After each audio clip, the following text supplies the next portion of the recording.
복된 주일 이 자리까지 나오신 모든 분들 위해 하나님의 그 신령을 있기를 진심으로 기원을 합니다. 로마서 말씀을 저희들이 올해 1월부터 시작해서 계속해서 살펴가고 있는데 이제 11장을 끝내고 12장으로 들어가게 되었습니다. 로마서 11장까지는 구원이 무엇인가에 대해서 다루고 있습니다. 근데 우리가 이제 로마서 혹은 성경을 읽으면서 꼭 기억해야 할 것은 기본적으로 이 성경은 하나님의 백성들 혹은 하나님의 자녀된 성도들을 위해서 기록되었다는 사실입니다. 그러니까 이건 하나님을 모르는 사람, 아직은 하나님을 믿지 않는 사람, 아직은 하나님의 자녀가 되지 않은 사람들을 위해서 기록된 게 아니라 이미 하나님의 백성인 사람들, 그리고 교회 안에 성도로서 부름을 받은 그 사람들을 위해서 기록되었다는 것입니다. 로마서 역시 마찬가지입니다. 로마서를 수신하게 되면 사도 바울이 편지를 써서 보낸 것이니까 누군가가 받지요. 그 받는 대상은 로마 교회에 속해 있는 성도들입니다. 그 사람들은 구원이 무엇인지도 모르고 예수가 누구인지도 모르는데 이제 사도가 보내는 그 편지를 받고서 이제 예수가 누구인지 한번 알아볼까? 예수를 믿으면 구원을 받는구나 하는 것을 그러니까 알기를 원하는 대상이 아니라 이미 예수가 누구이신지도 알고 있고 또 자기들에게 주어진 구원이 무엇인지도 알고 있는 자들입니다. 그런 사람들을 대상으로 해서 이 로마서가 쓰여진 것입니다. 마찬가지로 다른 성경들 역시도 마찬가지입니다. 그러니까 성경은 우리가 가지고 있는 그 신앙, 그 신앙의 내용들을 보다 더 명확하게 할 뿐만 아니라 그 토대를, 기초를 튼튼하게 만들고 그 튼튼하게 세워진 그 기초 위에 우리의 믿음이 이렇게 든든하게 세워지도록 하는 그 일을 위해서 성경이 기록되었다는 사실입니다. 앞서서 이제 로마서 1장부터 11장까지는 구원이 무엇인가에 대해서 다루었습니다. 그러니까 로마 교회 성도들에게 너희들이 구원을 받아야 된다라는 그 말을 하기 위해서 쓴 게 아니라 너희들이 받은 그 구원이 무엇인가. 구원이라는 것은 사람의 노력으로 받을 수 있는 것이 아니다. 사람이 할 수 있는 일이라는 것은 자기의 욕심에 이끌려서 살다가 결국 그렇게 끝날 수밖에 없는 인생이다. 그런데 그런 인생을 하나님께서 그냥 버려두지 아니하시고 자기의 아들을 십자가의 대속의 제물로 내어주시면서 그런 죄와 허물 가운데 죽을 인생을 살려주셨다. 그게 구원이다. 구원은 인간의 노력이나 힘으로서 받는 것이 아닌 전적인 하나님의 은혜의 선물이다. 그 구원이 처음에는 유대인들에게만 주어진 줄 알았는데 아니었다. 그게 시간 차이가 있어서 유대인에게 먼저 주어지고 후에 이방인들에게 주어졌지만 하나님의 전체적인 역사 속에서는 그 둘이 동시적으로 유대인과 이방인이 함께 하나님의 구원에 참여하는 결과들을 만들어내는 것이다. 그래서 구별이 없는 것이다. 이렇다. 그러나 거기에 참여하는 것에 제한은 있다. 오직 예수 그리스도가 자신의 구주가 되신다는 그 사실을 믿는 자. 그러니까 믿음이라는 그 열쇠. 지난 시간에 마지막 부분에 말씀드렸습니다. 마음의 믿음과 입술의 고백이라는 아주 가까운 그 열쇠를 우리에게 주시면서 마치 우리가 열고 들어갈 수 있는 것처럼 그렇게 우리에게 길을 열어주시는 것이죠. 이게 하나님의 은사, 하나님의 그 부르심에 후회하심이 없다라고 말씀을 드렸습니다. 그래서 그 앞에 우리는요, 하나님의 그 지혜와 은혜의 풍성하심은 깊다. 우리로서는 도저히 하나님을 이해할 수가 없다. 그러나 그 놀랍고 풍성한 하나님의 은혜가 우리에게 주어졌다. 그래서 세세토록 오직 하나님께만 영광을 돌리겠다라고 고백하면서 11장이 끝나게 된 것입니다. 그리고 이제 여기 12장에서 이제 우리들로 하여금 구원받은 하나님의 백성들로서의 삶을 살아라 라고 이야기를 하는 것입니다. 그런데 그 삶이 거룩한 삶인 것입니다. 거룩한 삶. 하나님께서 왜 구원받은 성도들에게 거룩한 삶으로 부르시는가? 우리를 보다 높은 차원의 수준으로 끌어올리시기 위함인 것입니다. 그래서 제가 그렇게 표현했어요. 거룩한 삶으로의 부름은 보다 높은 차원의 삶으로의 초청입니다. 초청. 자, 여러분, 우리가 살면서 가끔 초대를 받잖아요. 초대를. 그죠? 근데 어때요? 뭐 친구들끼리의 초대도 있지만은 뜻밖의 아주 높은 사람의 초대를 이렇게 받을 경우도 있을 수 있죠. 예를 들어서 이제 우리 오스나브루크에 계시는 시장님이 우리를 초대합니다. 어때요? 특히 이 오스나브루크에 있는 한국 교회 성도들을 초대합니다. 그래서 우리가 초대를 받으면 어떤가요? 왠지 좀 대우받는 것 같고, 그죠? 좀 이렇게 우리 수준이 좀 올라가는 것 같은 그런 느낌이 들죠. 하나님께서 우리를 부르시는 그 부름은 바로 우리의 수준을 좀 더 높여주시기 위한 그런 아주 놀라운 초대인 것입니다. 일반적으로 낮은 수준에서는 좀 강제성이 동원이 되죠. 예를 들면은 말을 잘 안 들을 때는 매를 대죠. 매가 필요합니다. 그러니까 강제성이 동원이 되어야지만 그 사람이 그 자기의 수준을 지키면서 살아가게 되는 것입니다. 그런데 그 수준에 머물러 있지 않고 어떻게 되나요? 좀 크게 되면, 성장하게 되면, 수준이 좀 올라가게 되면 그 다음부터는 어떻게 자율성이 주어지죠. 자율성이. 그래서 스스로 판단하고 누가 컨트롤하지 않더라도 어떤가요?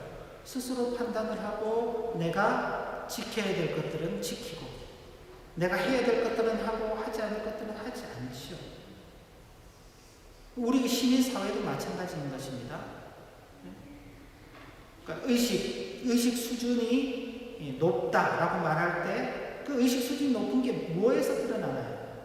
자율성이 얼마나 보장되는가죠.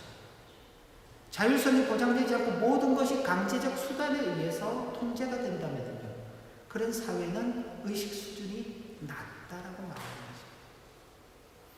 그럼 마찬가지로 죄 가운데 사는 인생들입니다. 그 죄와 허물 때문에 강제성이 없으면 자신의 삶을 제대로 살아내지 못하는 것입니다. 그래서 하나님의 율법이라는 게 주어졌죠. 그런데 이제 그리스도 예수의 대속의 은혜를 받은 성도들에게는 하나님의 자율성이 주어지는 것입니다. 자율성. 그 자율성이라는 것은 아주 폭이 넓습니다. 우리가 지난 시간에도 잠깐 길지 않게 설명을 드렸습니다만 하나님께서는요, 우리를 강제해서 하나님 앞에 굴복시키지 않습니다. 여러분들이 항상 하나님께 순종하며 살지 않잖아요. 아닌가? 제가 너무 독단적으로 말씀을 드렸나요? 이제 우리가 하나님 앞에 항상 순종하며 살려고 하지만은 참 그러지 못할 때가 많이 있잖아요. 그럴 때 하나님께서 참 우리가 참 많이 어긋난 길로 갈지라도 하나님께서 우리를 어떻게 참아보시죠. 지켜주시는 것입니다. 기다려주시는 것이죠. 그러니까 하나님은 우리가 그렇게까지 어긋난 길로까지 가는 것도 다 포함해서 우리를 돌보고 계시는 거예요. 마치 그 집을 떠났던 그 둘째 아들 이야기와도 마찬가지죠. 자신의 재산을 달라고 해가지고 아버지의 유산을 상속받고는 아버지를 못 본 척하고 그냥 타국으로 가버리죠. 여기 어디 저 그리스나 어디 스페인이나 이런 아주 그 유명한 휴양지로 가는 겁니다. 가서는 거기서 흥청망청 쓰는 거죠. 날마다 저녁마다 파티를 하고, 그죠? 요트를 타고 다니면서 이성저성 막 다니면서 뭐 소문이 조금씩 들려와요. 아이고, 선생님 아드님이 저기 어디서 크게 파티를 열었다던데요. 그죠? 근데 그 아버지의 마음, 그런 아들이 빨리 돌아오기를 기다리고 있는 것이죠. 어느 날, 그날도 문 밖을 서성이다가 저 먼 곳에서 오는 아들, 그 형체만 봐도 아들인 줄 알죠. 그 아들이 오자 발 걷고 나가서 그 아들을 맞이하는 그런 아버지의 마음처럼 우리 아버지 하나님께서는 그런 것까지 다 우리의 불순종, 우리의 완악함, 어떻게 보면 아버지를 떠나고 싶어하는 그 자녀의 어떤 반항심 같은 그 모든 것까지도 다 아울러서 화나시면서 우리를 돌보고 계시는 것입니다. 이게 하나님의 은혜죠. 그런 은혜를 우리에게 베푸시면서 자유롭게 하나님 안에서 살아가도록 하시는 것입니다. 근데 그 자유라는 것이 우리 마음대로 하는 자유는 아니에요. 자율성을 주시지만은 하나님의 기대하심이 있죠. 어떻게 그 자유를 거룩을 이루는 데 사용하기를 원하는 거예요. 그래서 바로 이 거룩한 자리로 우리를 초대하고 계시는 것입니다. 그래서 대속의 은혜로 구원받은 성도에게는 참 자유의 생명의 법이 그 빛을 발하게 된다. 이렇게 표현할 수 있는 것입니다. 우리가 거룩한 삶으로 부름을 받는 것은 우리가 거룩하기 때문에 그런 것은 아닙니다. 우리가 어떤 그런 수준에 이르기 때문에 하나님께서 그래, 거룩한 삶을 이제 살 수 있을 수준이 됐구나, 한번 살아봐라, 그렇게 말씀하지 않으세요. 예수 그리스도의 그 구원의 은혜 때문에 우리가 거룩함의 부름에 초대를 받게 되는 것입니다. 우리를 거룩한 삶으로 초청하시는 것은 우리가 그리스도와 연합한 자로서 그 참 생명을 누리게 하려 하심에 있는 것입니다. 그래서 로마서 6장 4절에 보면 이렇게 기록하고 있는데, 그러므로 우리가 그의 죽으심과 합하여 세례를 받음으로 그와 함께 장사되었나니 이는 아버지의 영광으로 말미암아 그리스도를 죽은 자 가운데서 살리심과 같이 우리도 또한 새 생명 가운데 행하게 하려 합니다. 그리스도의 죽으심에 연합되고 그리스도의 다시 살아나심에 연합된 우리가 정말로 누릴 것은 새 생명의 삶이라는 것입니다. 바로 이 새 생명의 삶을 누리도록 하시기 위해서 그래, 거룩한 삶의 자리로 나와야지 하고 우리를 부르시는 것입니다. 그리고 우리를 거룩한 삶으로 부르시는 그 하나님의 자비하심이 담겨져 있습니다. 오늘 우리가 읽은 본문의 12장 1절을 보면 이렇게 사도 바울이 하나님의 초청을 이렇게 말하고 있는 겁니다. 그러므로 형제들아, 내가 하나님의 모든 자비하심으로 너희를 권하노니. 하나님의 모든 그 자비하심을 내가 담아서 너희들을 초청한다. 아주 간단하게 되어 있죠. 하나님의 자비하심으로 초청을 한다. 이 짧은 표현인데 이 짧은 표현 안에는 상당히 많은 것이 담겨져 있습니다. 창조함을 받은 인생이 어떻게 타락했고 그 타락한 인생이 살아온 삶의 결과가 무엇인가? 그렇게 살아가는 인생이 결국 만들어낼 수 있는 것이 무엇인가? 그 비참함 속에서 인생이 만들어낼 수 있는 것은 아무런 가치가 없는 것이죠. 그럼에도 불구하고 하나님께서는 그 인생들을 위해서 창조 이래로부터 지금까지 당신의 구원의 역사를 이루어 가시는 것입니다. 하나님께서 끊임없이 당신의 종들을 보내시죠. 끊임없이 당신의 택하신 백성들을 부르십니다. 그 현실을 살아가고 있는 성도들은 하나님의 은혜가 끊어진 것처럼 보이죠. 그래서 엘리야 선지자 같은 경우에도 다 죽고 나만 남았습니다. 하나님이 오늘 제 생명을 취하여 가시는 것이 참으로 좋겠습니다. 더 이상 살 이유가 없습니다라고 말할 때 하나님께서 내가 바알에게 무릎 꿇지 않은 7,000명을 남겨두었다. 그렇게 하나님은 그 시대 가운데서 남은 자를 두시면서 하나님의 당신의 구원의 섭리 역사를 이루어 가시는 것이죠. 그 속에서 다수는 거역하고 하나님을 대적하고 하나님을 떠나죠. 아마도 우리 역시 하나님께서 우리를 찾아주지 않으셨다면 그런 하나님을 거역하고 떠나는 그 역사 가운데에서 살아가는 존재들이었을 것입니다. 왜요? 우리는, 특히 저와 여러분들은 그걸 우리의 어떤 그 민족성 속에서 찾을 수 있는데, 우리 조국 대한민국은 원래 복음과는 전혀 상관없던 지역에서 살고 있었던 민족이죠. 어쨌든 지역적으로 복음의 발언은 중동으로, 근동 지역을 중심으로 하여서 유럽으로 뻗쳐나왔고 수천 년간 유럽을 떠나지 않았었습니다. 그런데 20세기 말이 되어서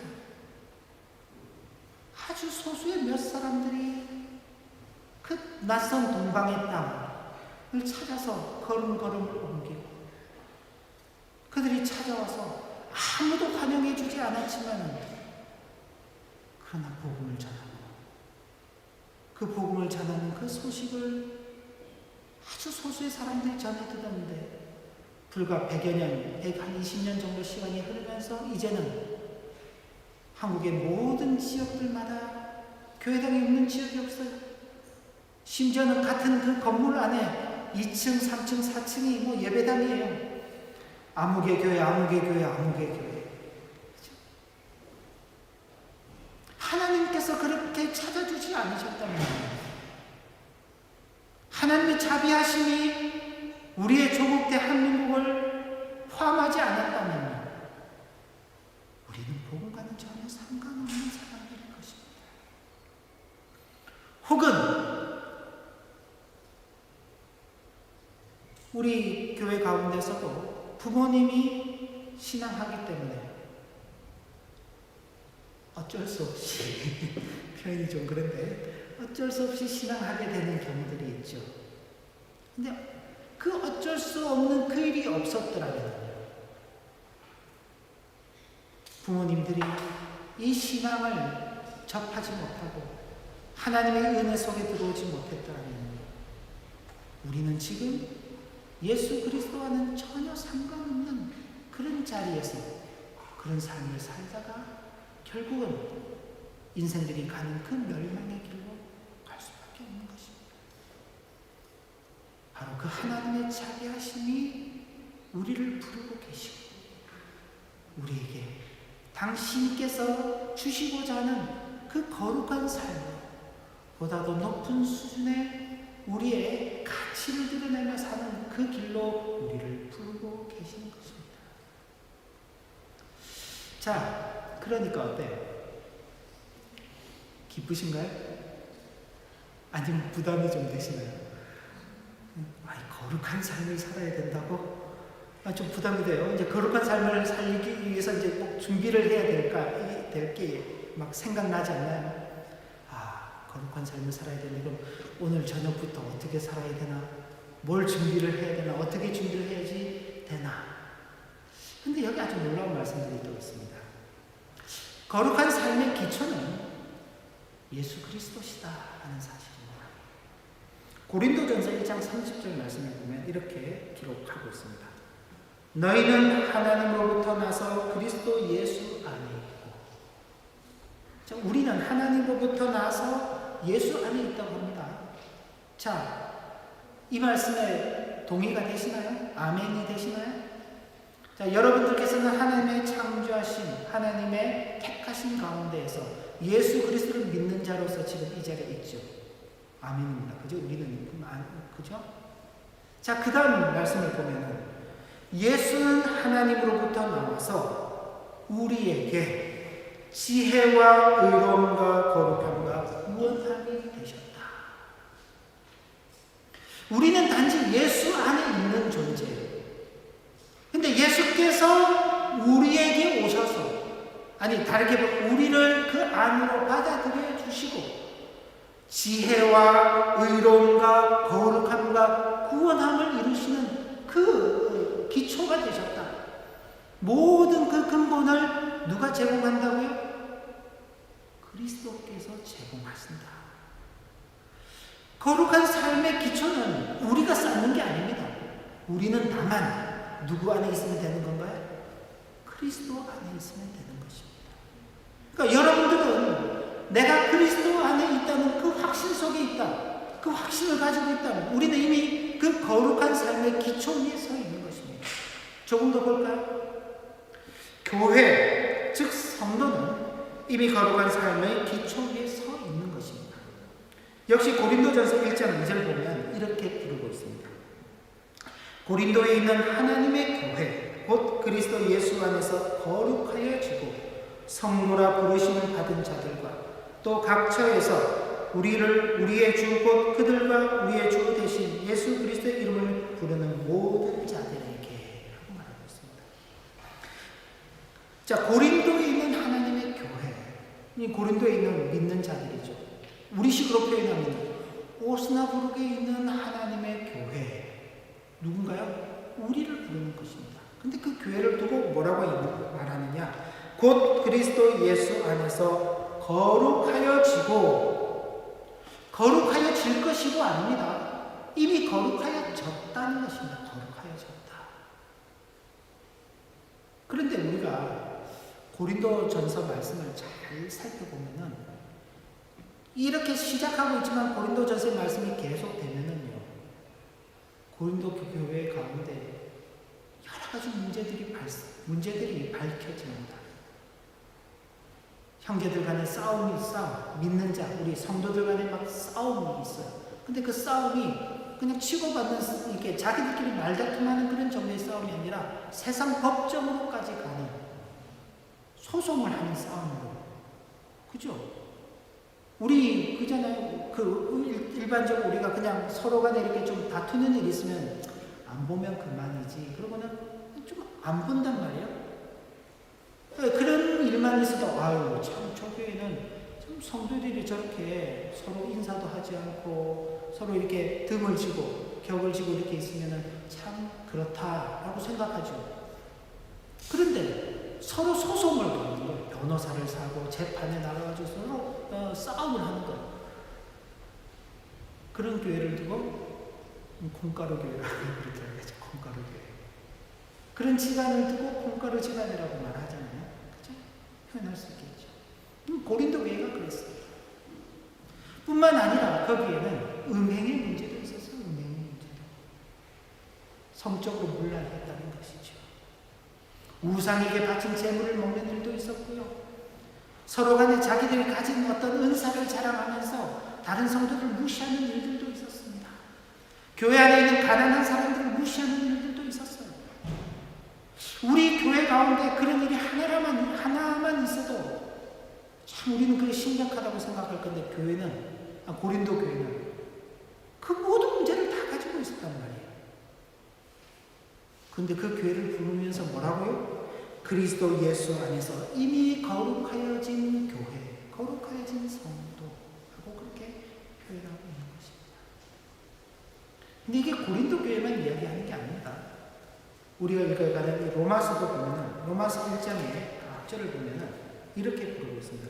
제가 스킵을 해서 마지막 1장 7절을 보면은 로마에서 하나님의 사랑하심을 받고 성도로 부르심을 받은 모든 자에게. 사도 바울이 로마에 있는 교회 성도들을 향해서 이렇게 쓰고 있죠. 로마에서 하나님의 사랑하심을 받고 성도로 부르심을 받은 모든 자에게. 로마 교회 성도들은 하나님의 사랑하심을 받고 있대요. 성도, 이미 거룩한 무리라고 부르심을 받고 있대요. 그럼 로마 교회는 전혀 문제가 없었나요? 이미 여러 차례 말씀드렸지만 로마 교회 안에서도 유대 출신의 성도들과 이방 지역 출신의 성도들 간에 서로 물리적 다툼이 있었다 그랬습니다. 이권 다툼이 있었어요. 그것 때문에 서로 비방하고 싸움하고 다툼하는 일들이 있었죠. 분명히 문제가 있는 교회인데 그런 교회를 향해서 서두에 뭐라고 하느냐? 이미 거룩해진 교회, 이미 하나님의 사랑을 받고 있는 교회라고 표현하는 것입니다. 그러니까 하나님께서 우리를 거룩하게 살아야지, 거룩한 삶으로 나아가야지, 그러면 우리가 뭔가를 준비를 해야 되겠구나 라고 생각하기 쉬운데 이미 그 준비가 다 끝나 있는 거예요. 거룩한 삶을 위해서 뭔가 더 준비할 필요가 없는 거예요.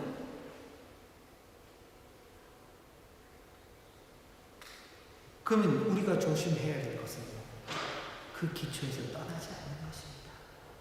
그 기초는 뭔가요? 그리스도라고 그랬잖아요. 그리스도에게서 떠나면 안 되는 거예요. 그리스도에게서 떠나면 어떤 일이 생기느냐? 그것도 이미 사도 바울이 로마서에서 알려주고 있습니다. 로마서 8장 7절 8절 말씀인데 이렇게 기록되어 있습니다. 육신의 생각은 하나님과 원수가 되나니. 언제 육신의 생각이 있나요? 언제 하는 생각이 육신의 생각인가요? 저와 여러분들은 육신을 가지고 있죠. 육체를 가지고 있습니다. 그죠? 생각을 하죠. 그럼 우리의 생각은 육신의 생각인가요? 아니면 영적인 생각인가요?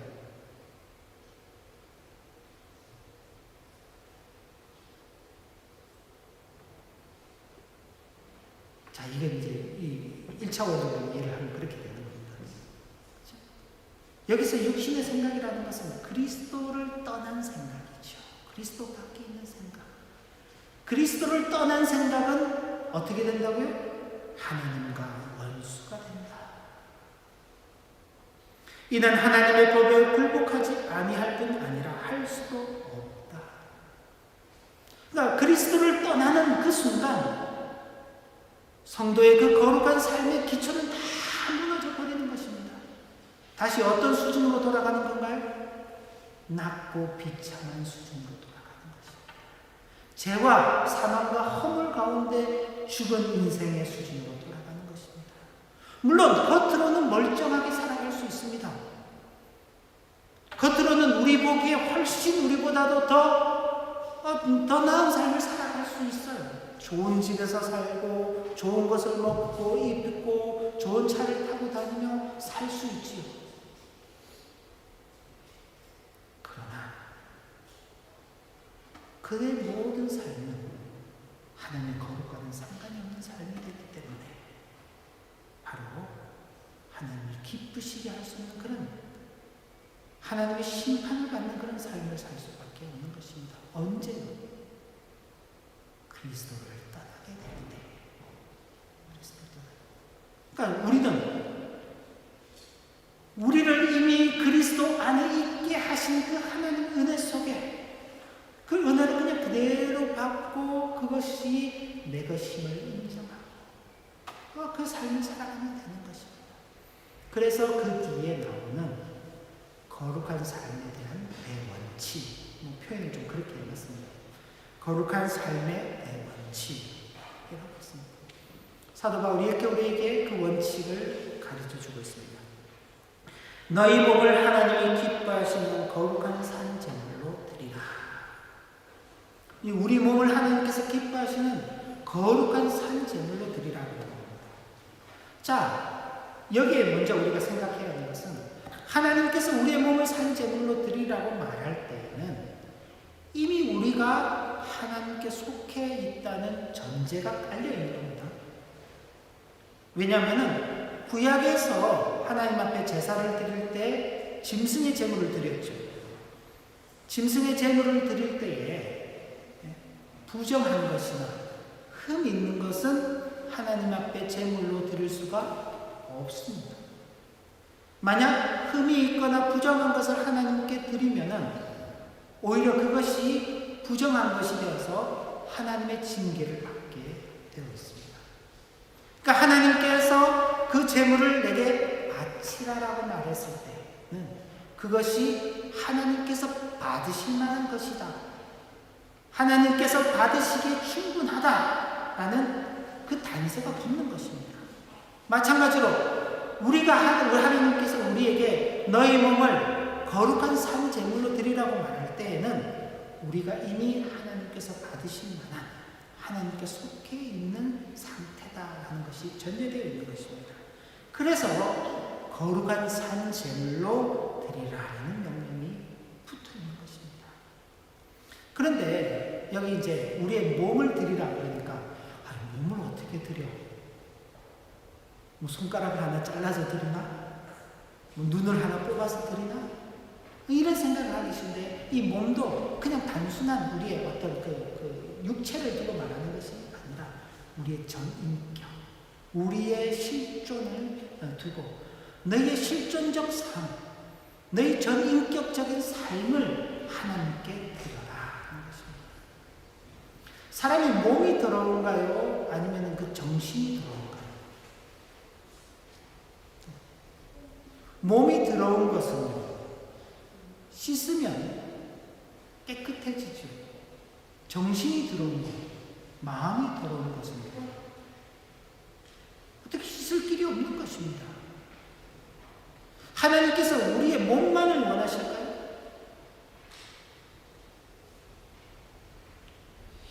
우리 이제 뭐 사랑해서 가정을 이루어서 살고 계시는 분들도 계시고 앞으로 또 사랑하는 사람을 만나서 가정을 이루고 또 살아가신 분들도 계신데 마음은 딴 데 있고 몸만 나랑 같이 사는 사람, 그런 사람을 원하시나요? 그런 사람을 원하시나요? 누군가가 나는 너에게 몸은 줄 수 있지만 마음은 줄 수 없어 라고 말합니다. 아니 나는 너의 마음이 필요해 라고 말하지 않을까요? 그죠? 마찬가지인 것입니다.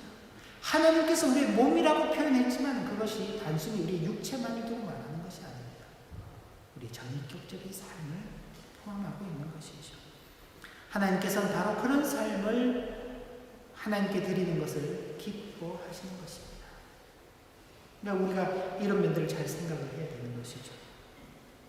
또 하나, 그 다음 이어지는 말씀은 너희 몸을 거룩한 산 제물로 드리라. 이는 너희가 드릴 영적 예배니라. 앞에 있는 그 말씀을 덧붙이면서 뒤에 그것이 너희가 드리는 참된 예배다.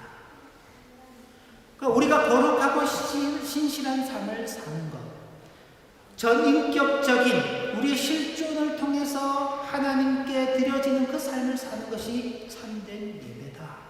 우리가 일반적으로 생각하는 그 예배의 차원이 달라지는 것입니다. 우리가 생각하는 예배는 주일날 정해진 시간에 이 예배당 가운데 나와서 하는 것이 예배다라고 생각하죠. 그날 예배가 분위기도 좋고 그날따라 목사님도 참 설교를 재밌게 잘 하시고 뭔가 좀 이렇게 뿌듯한 게 있으면은 오늘 예배 참 좋았다. 근데 그날따라 목사님이 잔소리도 많고 설교도 길고 막 그러면은 오늘 예배는 별로였다. 그 순간에 이렇게 이루어지는 게 아닙니다. 우리의 실존적 삶이 뒷받침이 되지 않으면 하나님 앞에 참된 예배를 할 수가 없는 겁니다. 우리는 하나님께 예배하기 위하여 짐승의 제물을 바치지 않지요. 우리 자신들을 하나님 앞에 산 제물로 바치는 것입니다. 지금 저와 여러분들은 지금 우리의 몸을 하나님께 산 제물로 바치는 자들로서 이 자리에 있는 것입니다.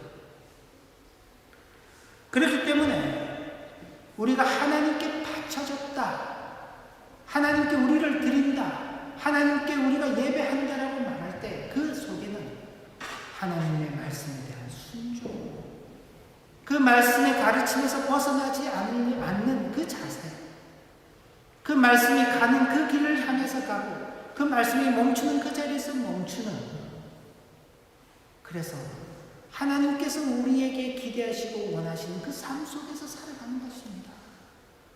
저와 여러분들이 이 땅의 삶을 살아가면서 마찬가지잖아요. 우리의 몸과 마음, 전인격적인 삶이 하나님 앞에 거룩한 산제물로 바쳐지기 위해서 기준이 있어야 될 거 아닙니까? 내 마음대로 하면서 이것이 하나님께서 받으실 만한 것이야 라고 그렇게 하지 않죠. 하나님의 말씀에 대한 순종, 그 순종에는 하나님의 말씀을 떠나지 않는 것, 그 속에 머물러 있는 것도 있지만 그 밖을 넘어서지 않는 것도 있는 것입니다. 부모의 말을 잘 들어요. 자녀들이. 부모의 말을 너무너무 잘 들어요. 근데 부모가 지켜볼 때만.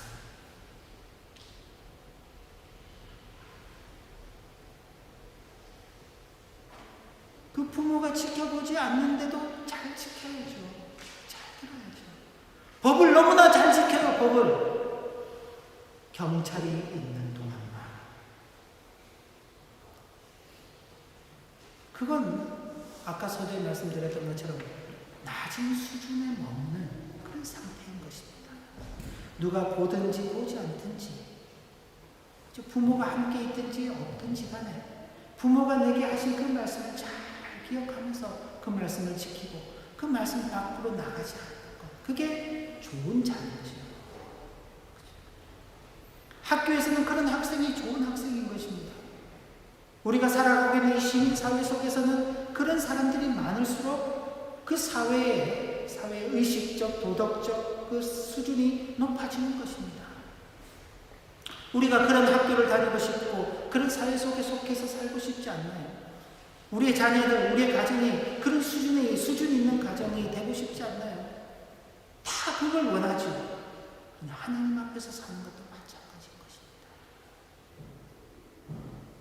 그것이 우리에게 있어서의 참된 예배이기 때문에. 그러니 주일날만 나와서 하는 그 예배는 그것이 우리의 겉으로 표현되는 것이죠. 표현되는 것이죠.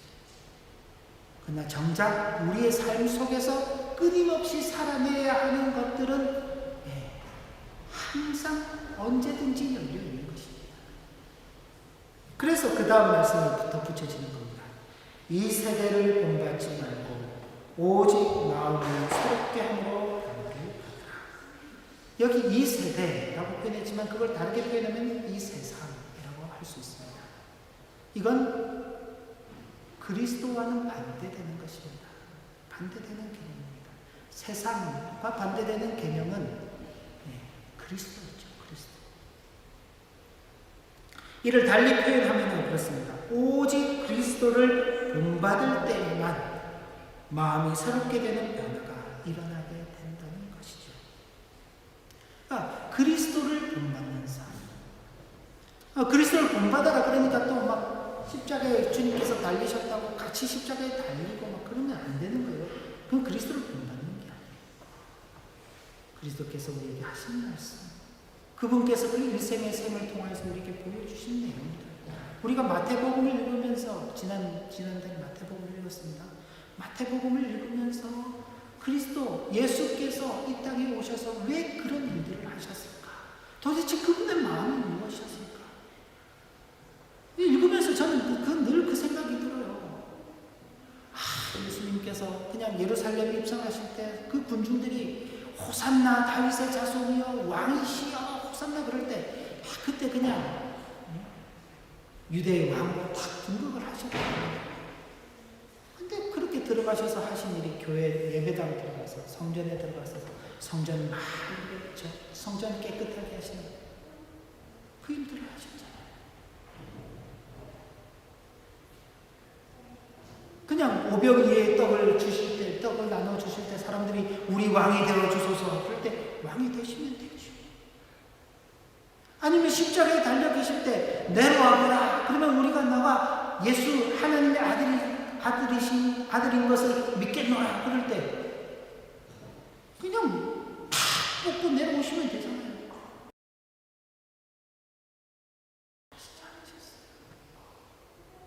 왜 그러셨는지를 우리는 생각해야 하는 것입니다. 도대체 주님은 어떤 마음이셨길래 주님을 본받는 그 삶. 그러니까 우리의 이 세계가, 정신 세계가 바뀌는 것입니다. 그 주님을 생각하지 않으면 우리의 마음은요, 이 세상을 본받기 위해서 달려가죠. 주님이 없어지면요, 우리가 꿈꾸는 세상은요,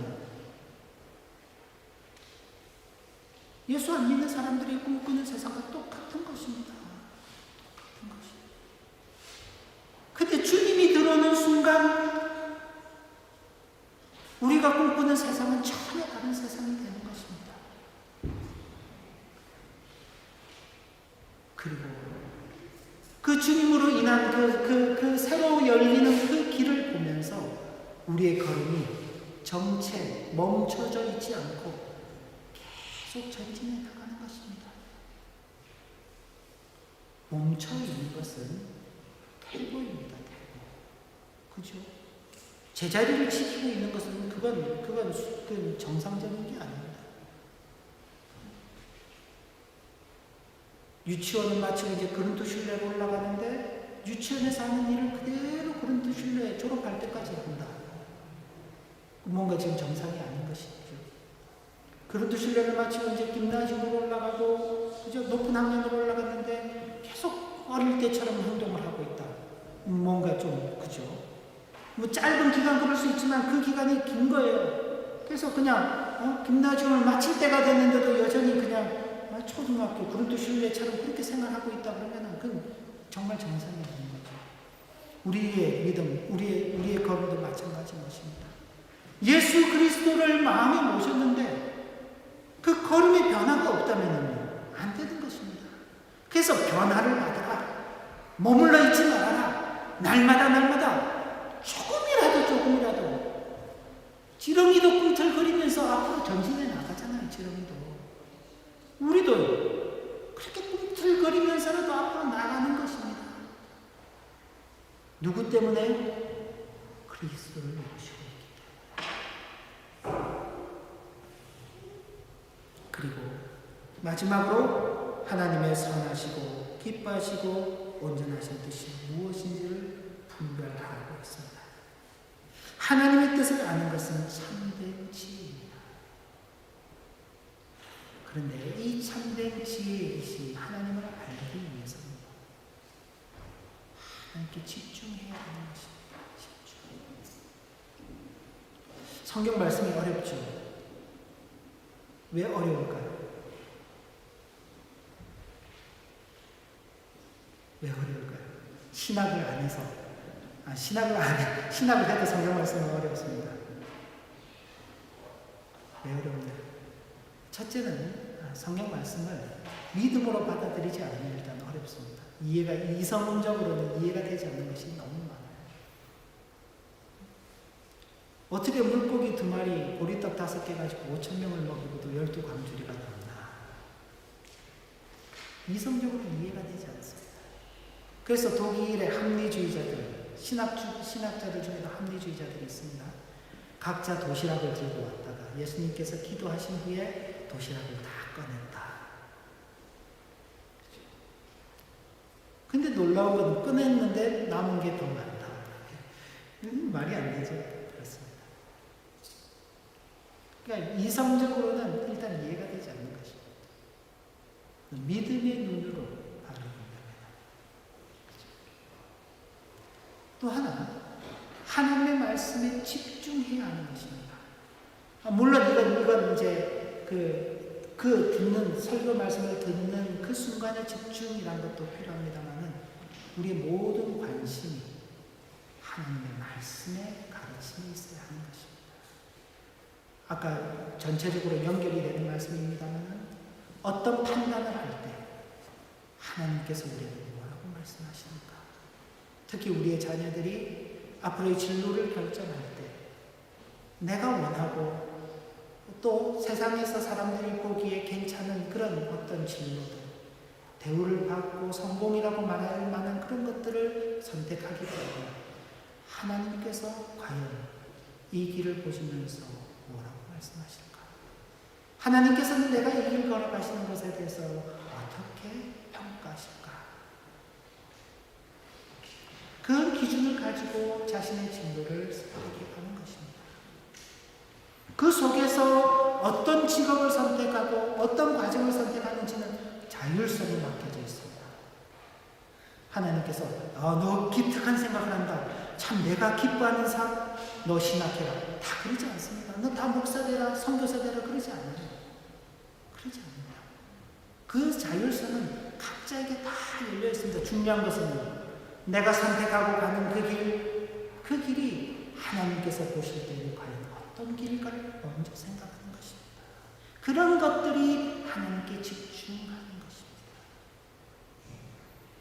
하나님을 기쁘시게 하는 것은 하나님의 말씀하신 바에 그 순종하는 것을 떠나서는 아무것도 열매를 맺을 수 없기 때문에 그렇습니다. 우리 모두는 이런 거룩한 삶의 대원칙 속에서 이제 그 기초가 있고 그 원칙 속에서 각자가 그 믿음의 분량에 따라서 이제 쌓아가야 되는 거예요. 그 쌓는 내용들은 이제 다음 주부터 등장하게 될 것입니다. 어떤 것들을 쌓아야 될 것인가. 말씀을 정리하도록 하겠습니다. 하나님께서 당신의 아들 예수 그리스도를 통하여 이루시는 구원은 그냥 예수 믿고 천국 가는 거예요. 이 정도의 차원이 아닙니다. 저와 여러분들을 굉장히 수준 높은 이 세상의 사람들이 일반적 가치로서는 상상할 수 없는 그런 높은 수준으로 우리를 이끌어 가신다는 것입니다. 그 대표적인 게 그죠? 이웃을 내 몸과 같이 사랑하는 것, 원수를 내 몸과 같이 사랑하는 것, 세상에서는 찾아볼 수 없는 가치입니다. 어디서? 교회에서 성도들의 삶 가운데서 찾을 수 있는 것입니다.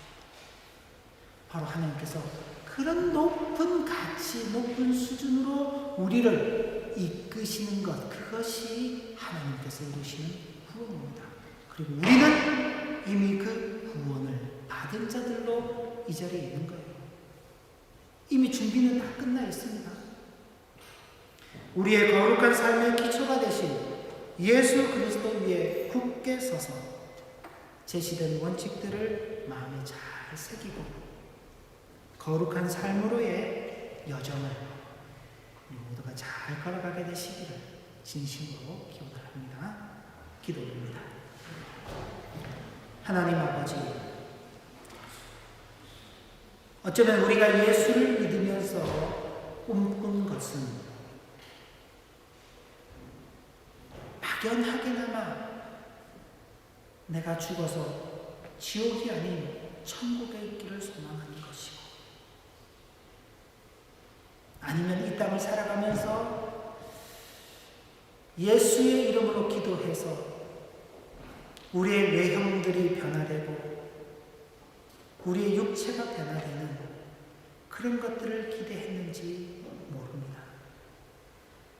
그러나 하나님께서 우리에게 주시는 그 구원은 그런 차원을 넘어서 정말 우리가 하나님의 자녀, 하나님의 백성, 하나님의 창조함을 받은 참 고귀한 존재로서 이 땅 가운데 일반 사람들이 꿈꿀 수 없는 높은 수준의 삶을 영위하도록 우리를 부르고 계신다는 그 놀라운 사실을 우리는 발견하게 됩니다.